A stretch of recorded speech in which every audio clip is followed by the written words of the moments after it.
Seigneur, je te remercie pour cette journée, merci parce que c'est bien passé. Fais qu'on puisse bien partager la parole et que après on puisse que tu puisses faire qu'on puisse bien apprendre ce qu'on va voir et qu'on puisse bien le retenir au nom de Jésus-Christ. Amen. Amen. Bon, Raphaël, là, tu vas prier à la fin. Ok, donc, le partage qu'on a depuis quelque temps, c'est sur la prière. Est-ce que vous appliquez ça? Ce qu'on a vu. Est-ce que ce qu'on a vu a changé votre manière de prier? Oui. Wendy? Un peu. Un peu. Un peu. Donc, on avait dit qu'on va faire une petite révision. On a dit que la prière consiste en quoi? On ne lit pas, hein, pour voir si vous l'avez retenu de manière générale. En quoi consiste la prière? Wendy? Ça consiste à remercier Dieu pour sa grandeur et pour tout ce qu'il a créé sur la terre. Ça, c'est la manière de prier. Ça, c'est comment prier. Mais quand on dit en quoi consiste la prière, c'est si tu veux quelle est la définition de la prière, oui. C'est dialoguer avec Dieu. Voilà. Dans dialogue, qu'est-ce qu'il y a? Il y a deux personnes qui... Voilà. Dialogue, il y a duel. Duel, c'est deux. Ok? Donc, il y a une personne qui parle et l'autre qui écoute. Et ensuite, celui qui écoutait parle et celui qui parlait écoute. Voilà, c'est ça la prière. Donc, quand on vient parler à Dieu dans la prière, on doit s'attendre aussi à faire silence et aller à écouter et à observer sa réponse. Parce que si on ne fait pas silence, on ne pourra pas observer la réponse de Dieu et on ne pourra même pas faire attention à la réponse de Dieu pour lui dire merci. Ok? Bon. Maintenant, la question à laquelle Wendy était en train de répondre, de comment prier. Et d'ailleurs, on avait dit pourquoi prier même déjà, avant ça. Pourquoi on doit prier? Oui, Wendy. Pour rester en connexion avec Dieu. D'accord. Raphaël. Pour le remercier, pour rendre des actions de grâce, pour... ça, c'est ce quoi. Ça, c'est ce... D'accord, ok. Mais on était parti d'un but précis pour lequel on doit prier. On avait dit que le monde a été créé par Dieu. Et qu'est-ce qu'il a donné comme mission à l'homme? Et pourquoi est-ce que l'homme doit prier? Vous vous rappelez, c'est quand la petite était là. Ah oui, c'est vrai. Pour que Dieu nous aide à mieux connaître le monde qu'il a créé. Voilà, parce que Dieu a créé le monde et il a demandé à l'homme de dominer sur sa création, d'accord? C'est pour ça que l'homme a dompté tout. Dompter, ça veut dire mettre sous sa domination, d'accord? Dans l'homme, il a dompté la nature. Je vois que vous allez aussi, que vous allez voir les hommes qui jouent avec les lions et tout ça, ou l'espace, tout ce que Dieu a créé. Là, l'homme arrive à être au-dessus, d'accord? De tout cela. Et comme c'est Dieu qui a créé, on avait dit que si tu prends un téléphone Samsung, si tu veux savoir comment ça marche, c'est à qui que tu vas t'adresser? À Samsung, au fabricant. C'est lui qui est le mieux à même de t'apprendre comment ça fonctionne. Il peut y avoir d'autres personnes, des réparateurs qui vont t'apprendre, mais eux aussi ils ont appris. Et si on remonte la chaîne, le premier qui a appris aux autres, c'est le fabricant. Donc celui qui connaît le mieux, c'est le fabricant. Ok? Voilà. Donc, pareillement,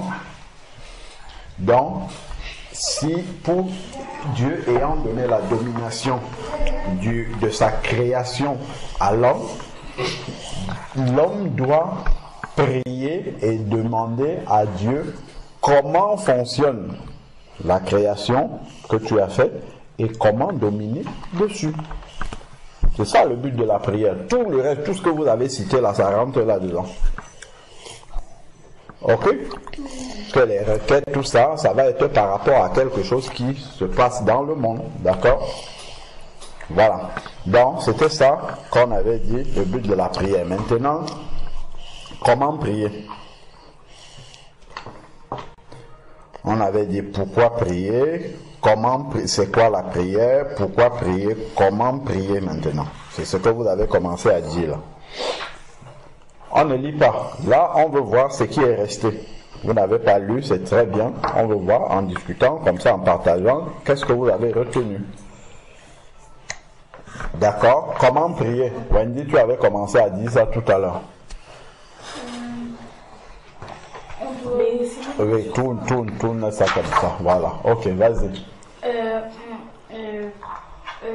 On doit d'abord dire merci à Dieu pour sa grandeur et dire à quel point on est reconnaissant. D'accord, vas-y. Après, on prie d'abord pour notre relation. On prie pour les autres.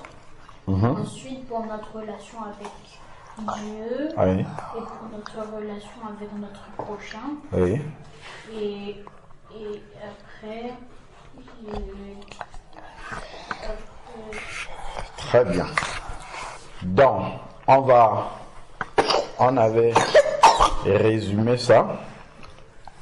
On peut résumer ça sous la forme d'une conjugaison. Quelles sont les différentes personnes de la conjugaison, dans quel ordre? Wendy. Dieu, c'était... Dans la conjugaison normale là, en français, là, ça se conjugue comment? Quelle est la première personne? Dieu. Deuxième? Dieu. Troisième? Il. Bon, on va recommencer maintenant. Si on veut prendre ça d'une manière biblique, le je, c'est moi. D'accord? Le tu, c'est qui? Mon prochain. Le il, c'est qui? Dieu. C'est Dieu. Voilà. Bon. Dans la conjugaison biblique, qu'est-ce qu'on fait? C'est dans quel ordre la conjugaison biblique? Oui. D'abord Dieu, donc il. Oui.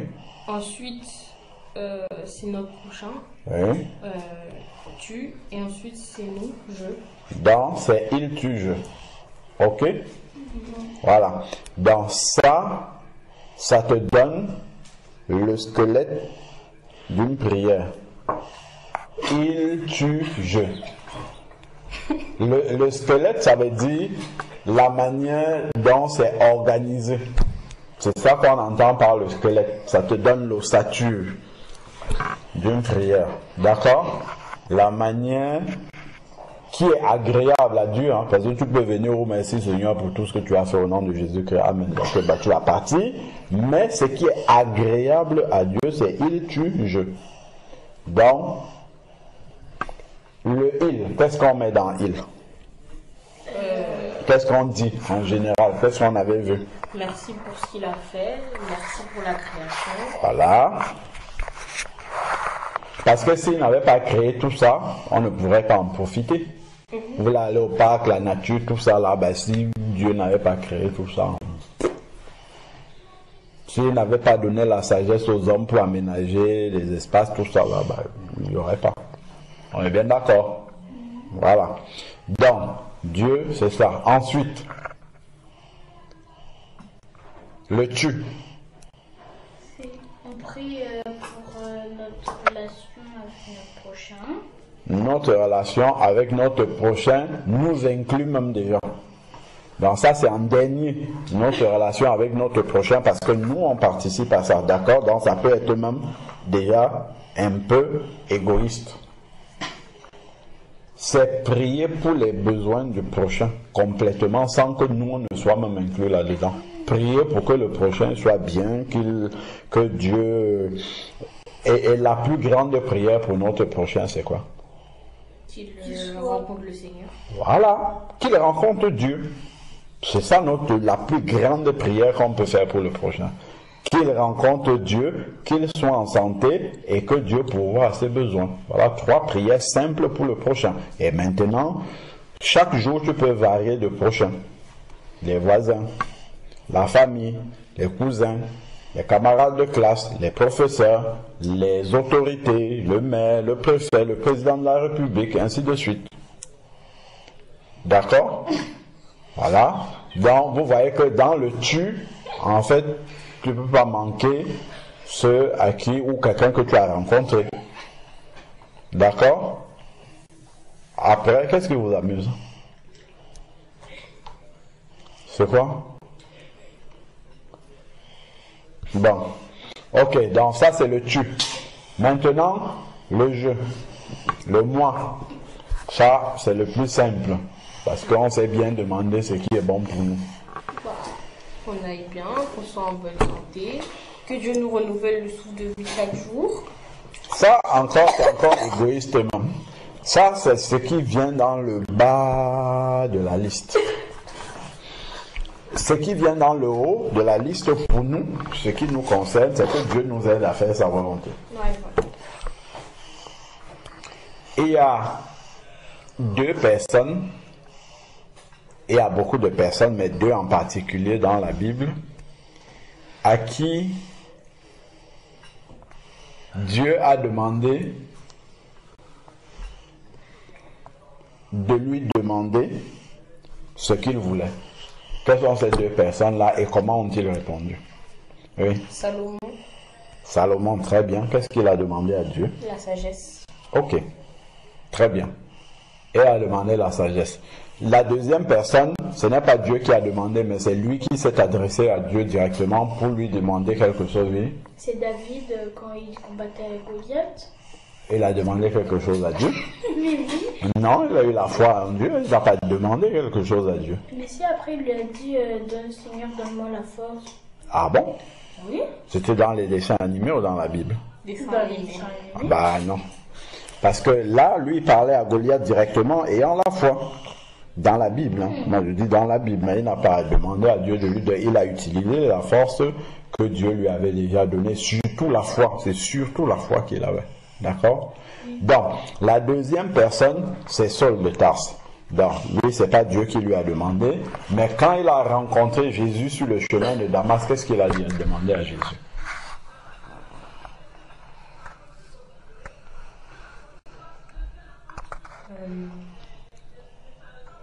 Quand la lumière a resplendi sur lui, qu'est-ce qu'il a demandé au Seigneur? Quand il a vu Jésus. Qui il est? Que dois-je faire? Que veux-tu que je fasse? Ah oui. Est-ce que si Jésus apparaît là maintenant comme ça, la chose que tu vas lui demander, c'est que veux-tu que je fasse? Non. Ouais, tu vas demander que, je sais pas, que j'ai 3 pantalons, 8 chemises, c'est ça que tu vas demander? Qu'est-ce que tu vas demander? Je lui demander ce que je veux. Tu vas demander ce que tu veux. Donc Salomon, lui, il avait demandé quoi? La sagesse. La sagesse. Dieu lui a donné, en plus de la sagesse, d'autres choses. Pourquoi? Parce que sa demande n'était pas égoïste. Parce que la sagesse qu'il demandait, ce n'était pas pour épater les autres avec sa sagesse. Attention, parce qu'on peut demander la sagesse pour être le premier de la classe et épater tout le monde, mais ce n'est pas ça. Il a demandé à Dieu. Pourquoi il a demandé la sagesse d'ailleurs? Pour bien gouverner le peuple. Voilà, parce qu'il a dit à Dieu, le peuple sur lequel tu m'as établi est un peuple fort, nombreux. Qui peut le gouverner?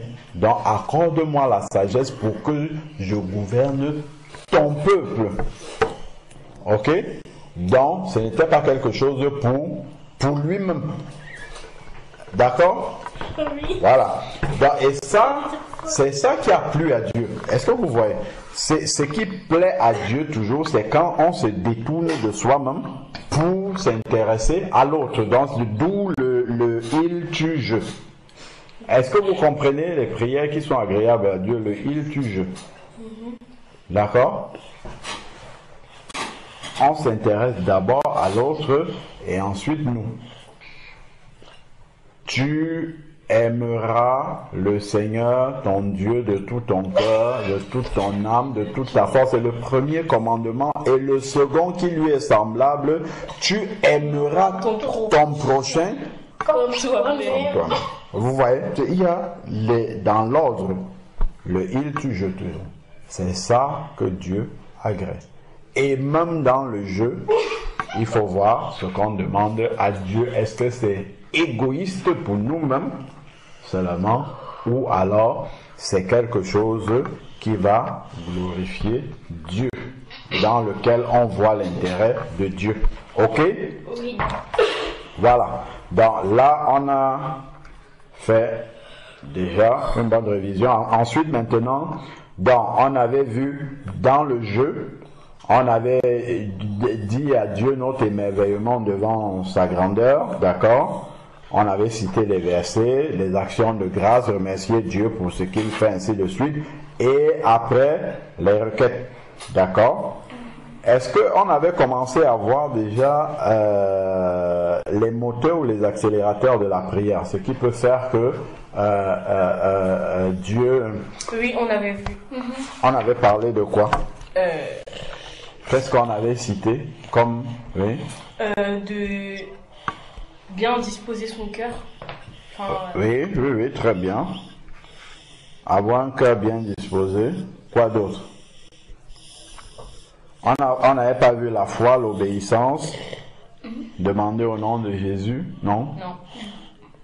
Bon, ben on va voir ça alors. Ce qui fait en sorte que nos prières trouvent l'exaucement. C'est ce que j'ai encore appelé les moteurs, les accélérateurs des prières. Ce qui fait, c'est ça, c'est la suite de maintenant. Là.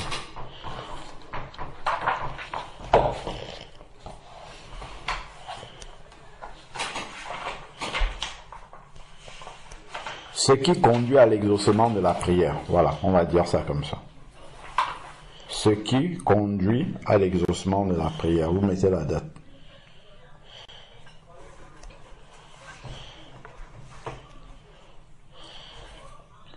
Ce qui conduit à l'exaucement de la prière.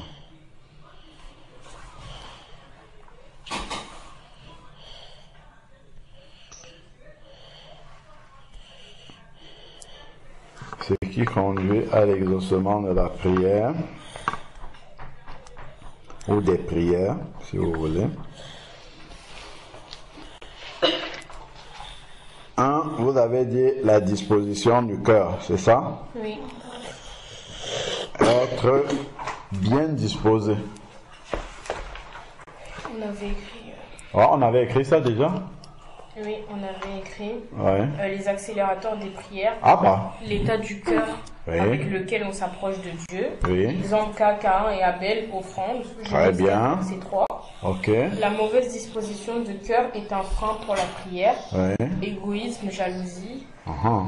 Aucune disposition de cœur, mauvaise ou bonne, n'échappe au regard de Dieu. Très bien. Dieu nous prévient de nos mauvaises dispositions de cœur afin que nous changions. Mhm. Et lorsque l'on n'écoute pas, cela va nous conduire au péché.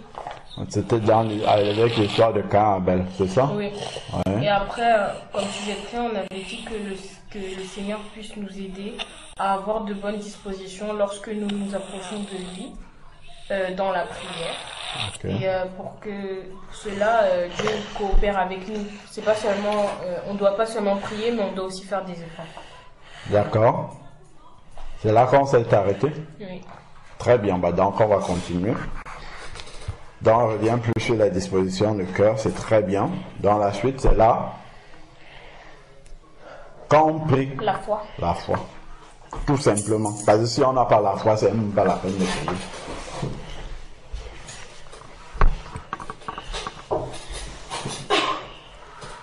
Est-ce que tous les hommes ont la foi? Non. Ah bon? Ils ont le foie dans l'organisme, pas la foi. Non, la foi. Est-ce que tous les hommes sur la terre ont la foi? Oui. Mais pas en Dieu. Pas Voilà. forcément en Dieu. Dieu a donné la capacité à tous les êtres qu'il a créés d'avoir la foi.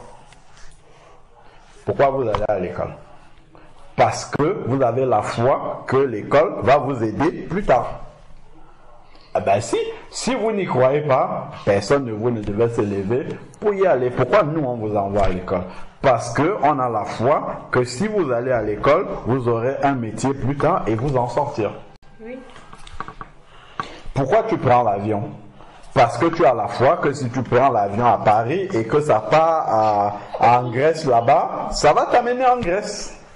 Sinon tu ne prendrais pas. Pourquoi tu prends le bus quand vous prenez le bus là-bas là-bas à Noisy pour venir à Champigny? Parce que personne ne peut nous récupérer. Parce que vous êtes sûr qu'en prenant ce bus-là, vous allez arriver à Champigny. Et le pire, c'est que vous ne connaissez même pas le chauffeur. Vous ne savez même pas s'il s'est conduit, s'il a le permis. Mais vous avez la foi que s'il est au volant, il va vous amener à Champigny. Vrai ou faux? En fait, Dieu a donné la capacité à tout être humain de croire. Maintenant, ça dépend en quoi, comment il utilise cette foi-là. D'autres ont la foi en Dieu, d'autres ont la foi au diable, d'autres ont... Bah oui, celui qui n'a pas la foi en Dieu a la foi au diable, hein. En fait c'est ça, hein. Il n'y a pas deux fois.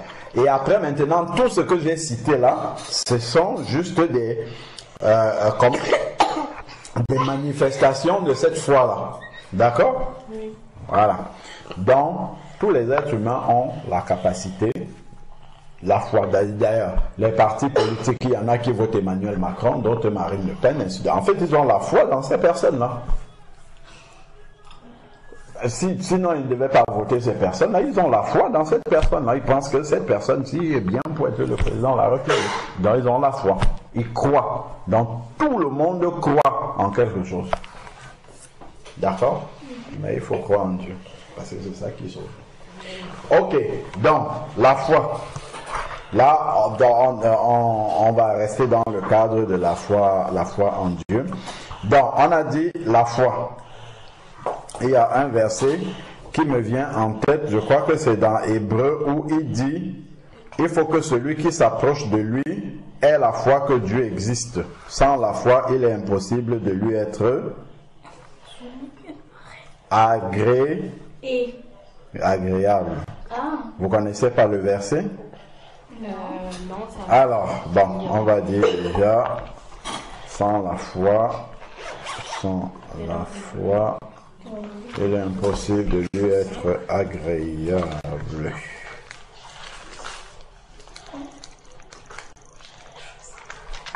Verset, c'est quel verset?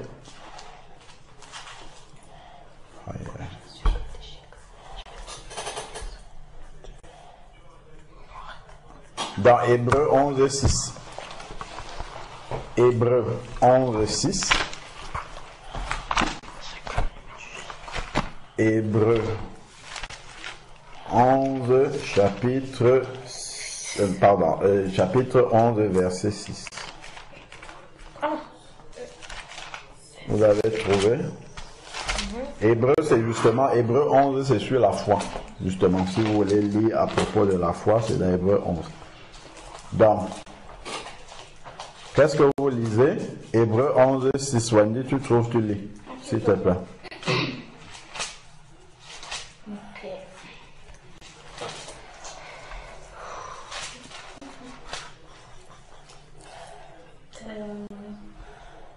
Or, sans la foi, il est impossible de lui être agréable, car il faut que celui qui s'approche de Dieu croit que Dieu existe et qu'il est le rémunérateur de ceux qui le cherchent. Ça veut dire quoi, rémunérateur?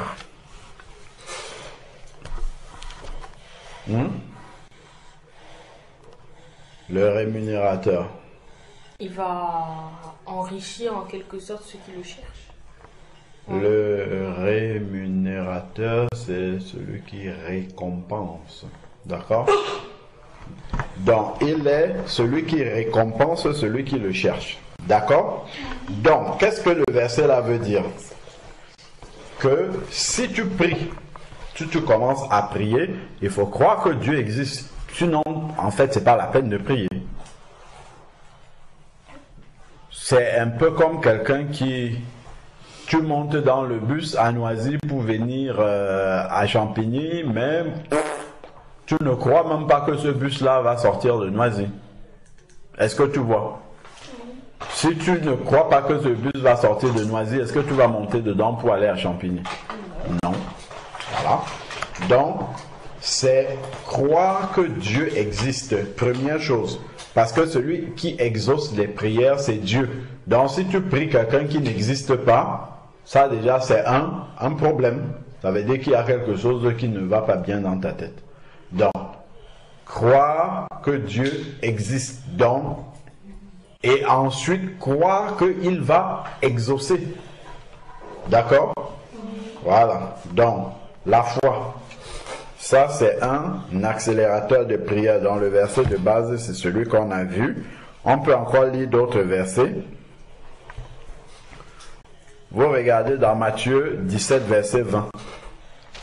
Matthieu 17, verset 20. Qu'est-ce qui est écrit, Raphaël? C'est toi qui lis. Matthieu 17, verset 20.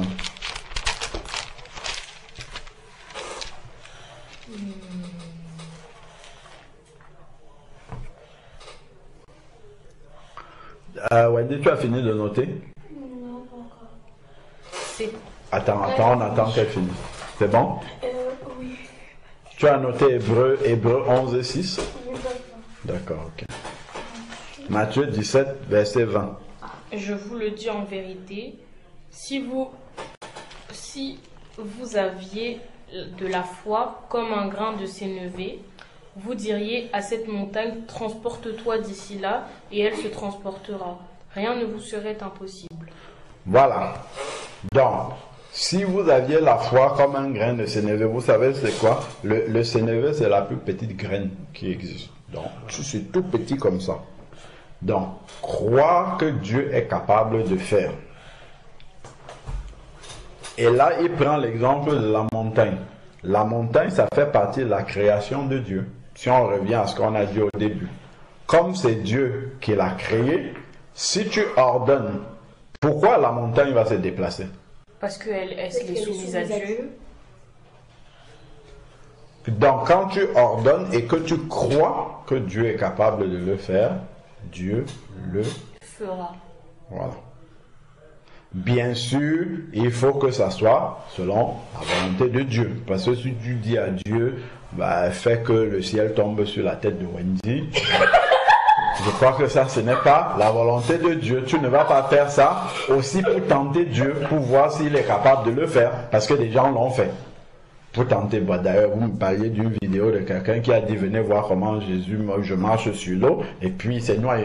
Ah oui. Voilà. Donc, on ne fait pas pour tenter Dieu. Par contre, s'il est dans une situation qui est difficile, où il risque sa vie, où il est devant les païens, comme Élie était devant les prophètes de Baal, et que tu mets Dieu en avant, Dieu va se glorifier. D'accord? Mais il ne répond pas aux caprices des gens juste pour voir s'il peut le faire ou pas. D'accord? Donc ici, on a dit, vous direz à la montagne, ordonne, et puis elle va partir. Je vous ai dit que souvent quand je vais évangéliser, toutes les fois où il veut pleuvoir, quand je dis à la pluie, arrête-toi, et ça arrête jusqu'à ce que je finisse. C'est quand j'ai fini qu'elle continue à tomber. Toutes les fois où j'ai fait ça, ça marche. Parce que je crois à ce moment-là que Dieu veut que je fasse ce travail-là et qu'il va arrêter la pluie et puis ça marche. Mais si quelqu'un dit il pleut, tant pis, c'est bon, j'arrête, ça, il va continuer à pleuvoir. C'est ça. Bon, deuxième verset. Donc, il faut croire que Dieu a la capacité de le faire. Donc là, ce sont les éléments de la nature. Matthieu toujours, 21, 22. Matthieu 21, 22, Wendy, c'est toi qui lis. Matthieu 21, verset 22.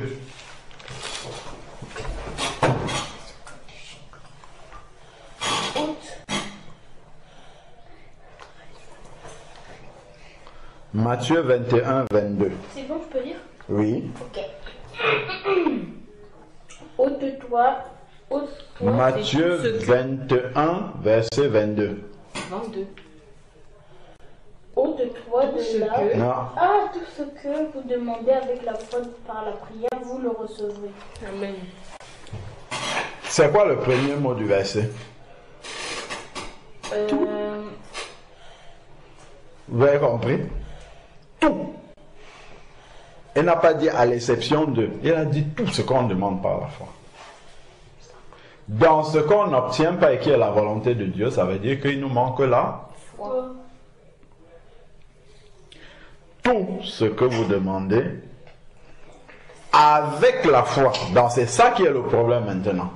C'est le avec la foi.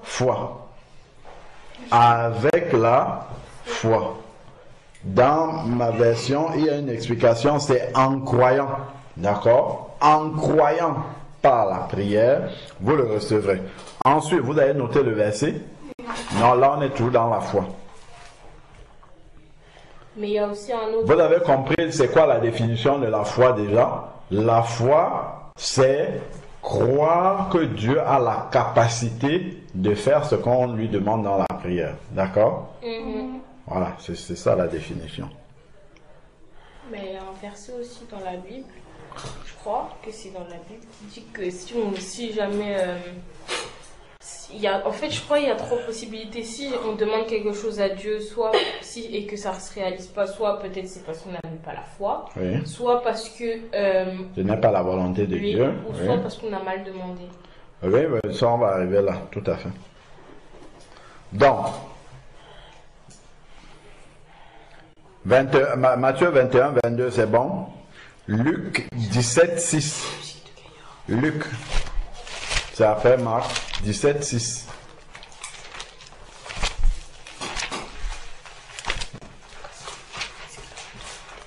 Luc 17, 6. Ouais, bon, c'est le même verset. Bon, c'est le même verset que l'autre. C'est ce qu'on a vu. Le Seigneur dit, si vous aviez la foi comme un grain de moutarde. Ok. Bon, on va lire un autre verset. Marc 11, 24. Donc, on revient. Marc 11, 24.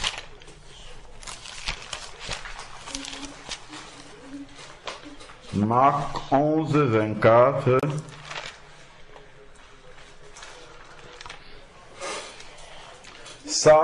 Ça donne la... Vous connaissez le mot chronologie? Oui. C'est l'ordre des choses. La chronologie de la prière. Regardez un peu ce qui est écrit là. Marc 11, 24. Qu'est-ce qui est écrit? C'est pourquoi je vous dis, tout ce que vous demanderez en priant, croyez que vous l'avez reçu et vous le verrez s'accomplir. Voilà. Donc, on va un peu s'arrêter sur ce verset-là.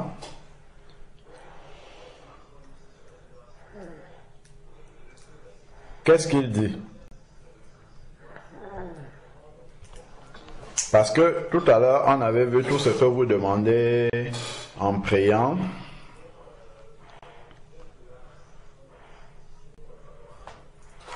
Donc ici, on voit il y a une chronologie. C'est pourquoi je vous dis, c'est ce que Jésus dit, tout ce que vous demandez en priant, c'est déjà de demander. Ça n'arrive pas comme ça là. D'accord? Spontanément. Il faut demander. 2. Demander. 2. Quoi? Croyez. Donc vous écrivez même chronologie de la prière ou chronologie de l'exaucement de la prière. Marc 11, 24. Ça s'écrit comment chronologie, Wendy? CHRONOLIGIO. Ok, très bien. Chronologie de l'exaucement de la prière. Marc 11, 24. Donc, je recommence à me dire ça.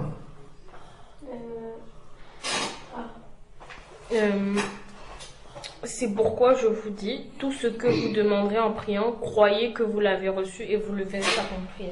Voilà. Donc, demander, première étape, petit 1, demander. D'accord? Donc, demander, c'est faire une requête. Petit 2, croire. Parce que je peux demander sans croire. Je peux demander pour voir. Est-ce que ça peut arriver? Croire, c'est le deuxième point.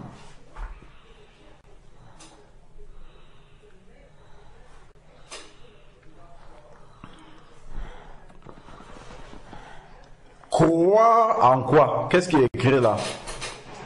Croyez que vous l'avez reçu. Ce n'est pas quand tu vas voir que tu crois que tu as reçu. Est-ce que vous avez compris? Oui. C'est ça la foi. Hein? Vous avez compris? Demander. Et quand je demande, je crois que je l'ai reçu. Ce n'est pas que je vais le recevoir. Est-ce que vous avez compris? Je crois que je l'ai reçu. Pourquoi? Parce que j'ai demandé à Dieu et qu'il a la capacité de le faire et qu'il n'est pas méchant pour refuser. Croyez que vous l'avez reçu. La suite, c'est quoi?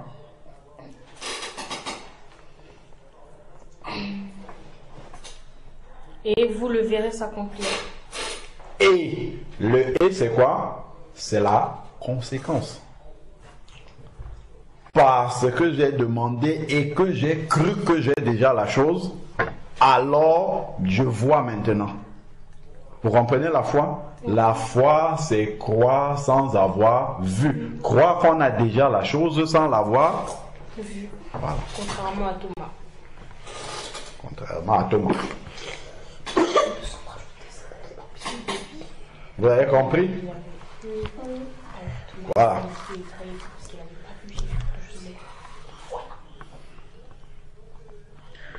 Croire sans avoir vu.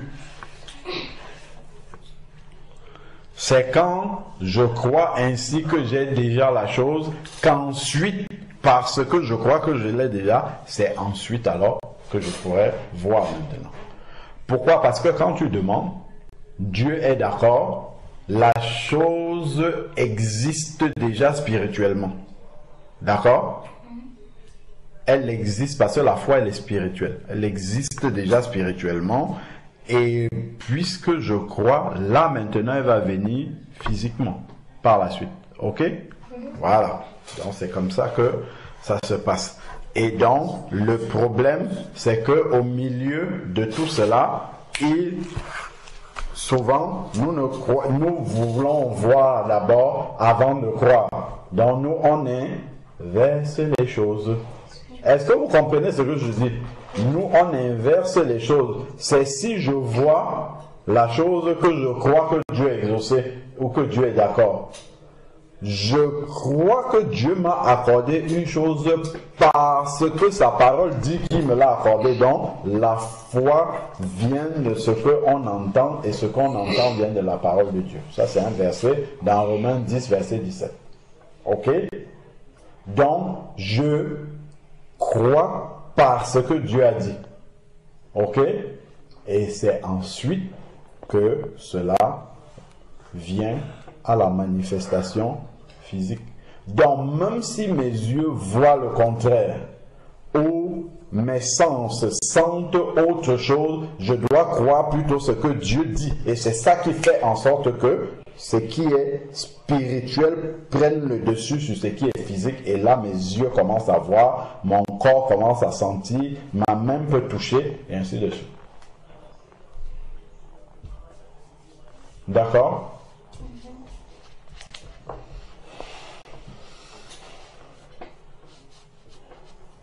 Ok. Donc, quand la fille de Jairus était morte, on est venu dire à Jairus que sa fille est morte. Ne dérange plus le maître. Qu'est-ce que Jésus dit à Jairus? Et lui dit, elle n'est pas morte. Elle n'est pas morte, elle vit. Quand Jésus est arrivé et que les gens pleuraient, qu'est-ce qu'il a dit? Il a dit... Elle n'est pas morte. Les gens pensaient qu'il avait perdu la tête, que nous on ne sait plus reconnaître quand quelqu'un est mort. Mais en fait, parce que lui croyait ce que Dieu a dit, parce que Dieu lui avait dit qu'elle est vivante. Donc lui, il disait des choses que les gens ne voyaient pas encore physiquement. Donc la fille de Jairus n'est pas revenue à la vie au moment où elle s'est levée. Pour Jésus, elle était déjà vivante quand il parlait comme ça. Ok? Voilà, c'est ça la foi. Mais elle n'était pas encore manifestée physiquement.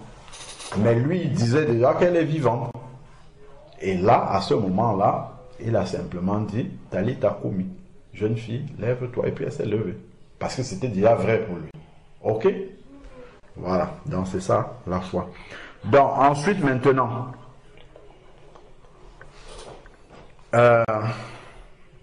dans la foi. Ensuite, là, on est sur les accélérateurs, ce qui fait que la prière soit exaucée. Donc, on a vu la disposition de cœur, la foi. Maintenant, l'obéissance. Donc, on va voir ça la prochaine fois. On va voir l'obéissance et aussi demander au nom de Jésus. D'après ce que Raphaël a dit tout à l'heure, parce qu'on peut demander mal pour satisfaire nos propres besoins au lieu de chercher la volonté de Dieu ou bien rechercher les intérêts de l'autre également.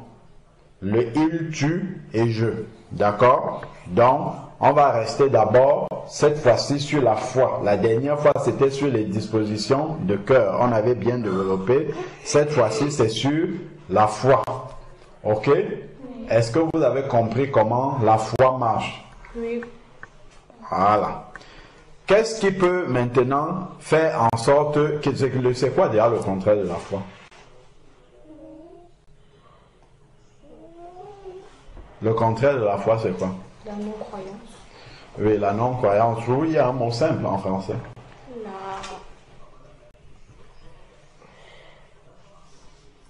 Si je ne crois pas, je fais quoi? La failloterie.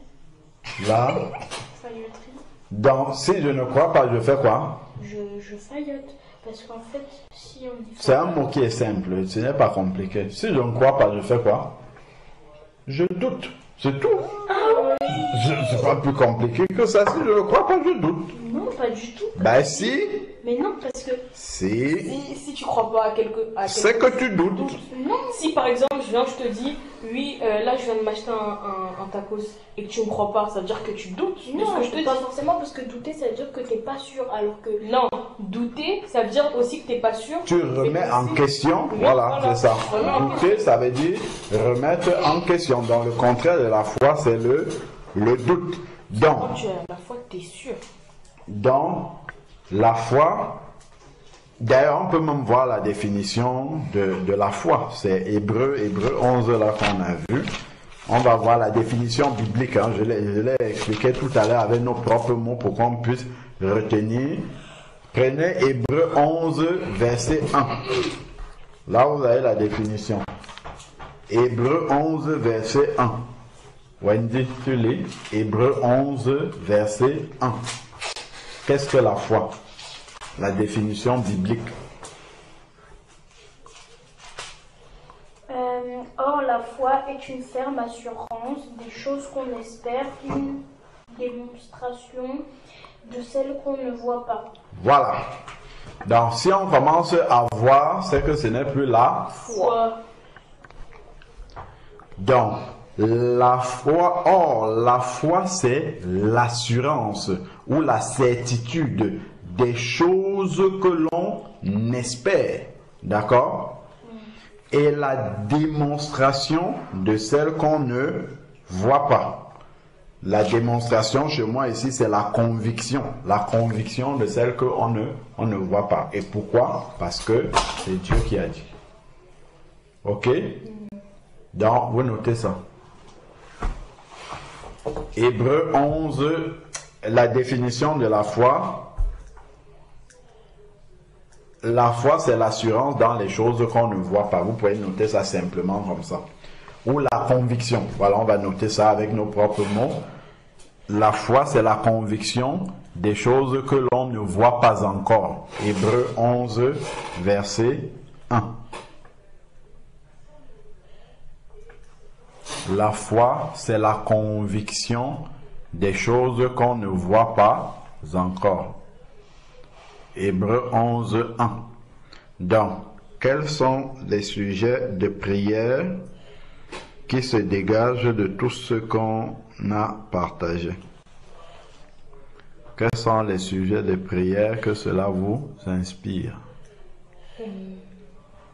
Finissez d'écrire d'abord. Après, vous marquez sujet de prière.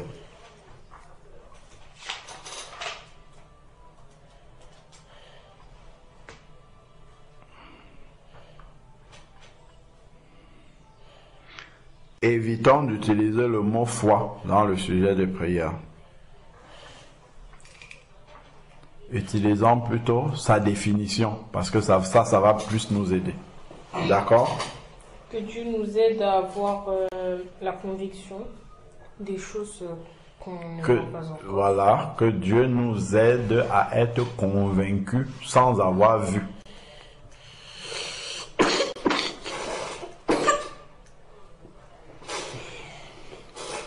Derrière ça, il y a un sujet qui est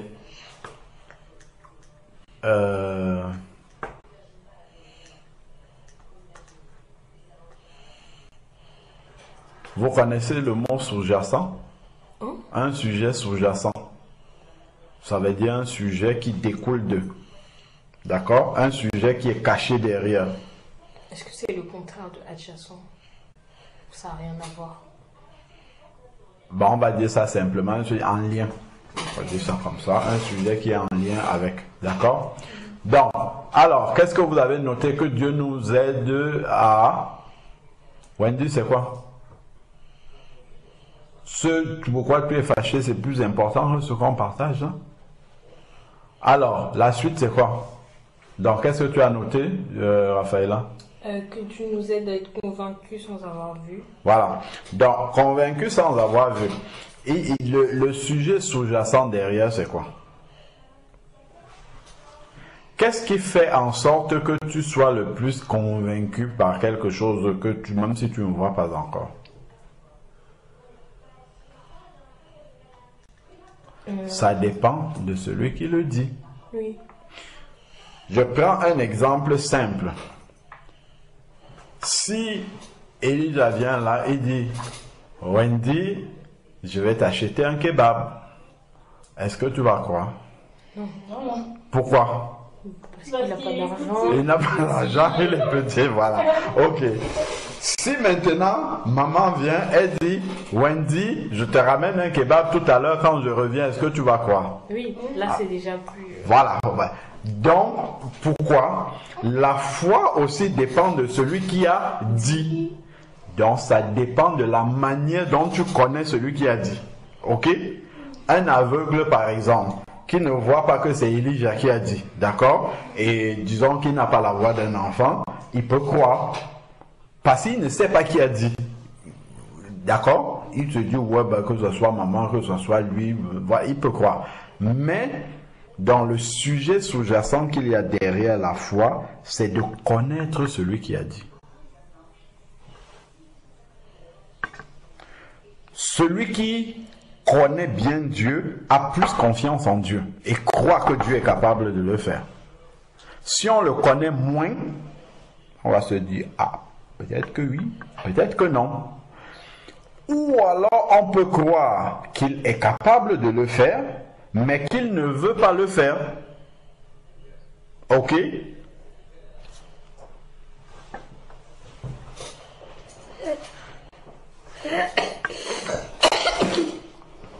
Il est capable parce qu'il est grand, mais peut-être il ne veut pas le faire. Ok? Et ça crée le doute. Donc, comment savoir si Dieu veut faire quelque chose? C'est sa volonté. Si on a demandé selon sa volonté, et la volonté de Dieu, c'est quoi? C'est toute la Bible qui est là. Ok? Voilà. Donc, Que Dieu nous aide à avoir la conviction. Ça, c'était pour nous donner le deuxième sujet de prière. C'est quoi le deuxième sujet de prière? Que Dieu nous aide à bien le connaître. Voilà. Si on le connaît bien, on lui fera plus confiance et tout le reste va suivre. Prier selon sa volonté, ainsi de suite. Et là, on va voir les exaucements de Dieu. De prière. Oui. C'est bon?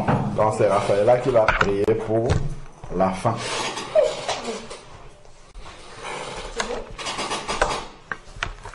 Ok.